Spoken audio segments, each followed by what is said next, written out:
Right, it's official. Donald Trump is killing the penny. And no more minting, no more production, and it's all because of one simple reason. It is a massive waste of taxpayer dollars. But what's really behind this decision? Who loses, who's winning, and what's going to happen next? Let's take a look. Okay, so last night during the Super Bowl, Trump dropped a bombshell on Truth Social, which is where he usually drops his bright ideas. He announced that he's officially killing off the penny, and this is what he posted. For far too long, the United States has minted pennies, which literally cost us more than 2 cents. This is so wasteful. I've instructed my Secretary of the U.S. Treasury to stop producing new pennies. Let's rip the waste out of our great nation's budget, even if it's a penny at a time.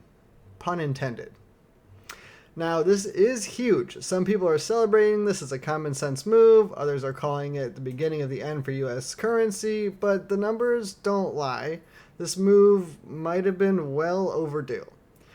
And here's the crazy part. Trump actually isn't wrong here. The penny has been a financial black hole for decades, costing taxpayers millions of dollars due to the cost of materials needed to make the penny. The U.S. Mint reports that the cost of making a penny has been higher than its actual value for years. The cost to make a penny over time, in 2022, the cost of a penny was 0.027 per penny. So that's 2.7x the value of a penny. In 2023, it was 0.03 cents per penny. So that's 3x the value of a penny. And in 2024, which was last year, the cost to make a penny was 0.0369 per penny, which is almost 4x the value of a penny. And that's a 20.2% increase from 2023. Crazy. So the total losses from penny production in 2022, the US Mint lost $93 million just from minting pennies. In 2023, the U.S. Mint lost $86 million, and last year, the U.S. Mint lost $85.3 million.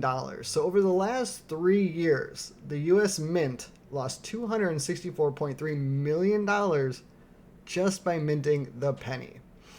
And here's where it gets worse. The U.S. Mint not only loses money by making pennies, but banks and businesses spend millions of dollars just by handling pennies. The projected savings from eliminating the penny from circulation, over $150 million per year. That includes minting costs, handling costs, and inefficiencies in circulations, not to mention it would speed up things like checkout time. So why did it take this long to finally kill it? Believe it or not, this actually isn't the first time in American history where we've killed off a coin. In fact, the US has eliminated several coins that have outlived their usefulness. For example, the half-cent coin, it lasted from 1793 to 1857, and it was eliminated because it was practically worthless due to inflation. The 2-cent coin, very short-lived, 1864 to 1873. It was created during the Civil War, but it was never widely used. But they are worth a lot if you actually have one. The 20-cent coin, that was probably the shortest coin in U.S. history.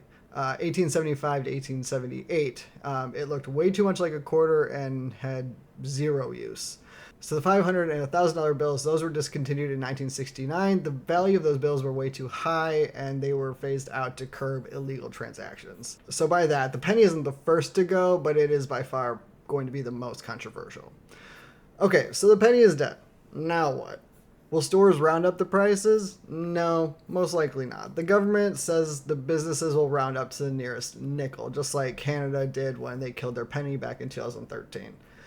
Will this actually save us money? Yes. Like we just talked about, the U.S. taxpayer is most likely going to save around $150 million per year just by not producing pennies, which is fantastic. Will old pennies be worth more? I mean, maybe. Possibly. Collectors are already hoarding pre-1982 pennies because they're 95% copper or worth more in metal than their face value. So who knows what's going to happen once these go out of circulation.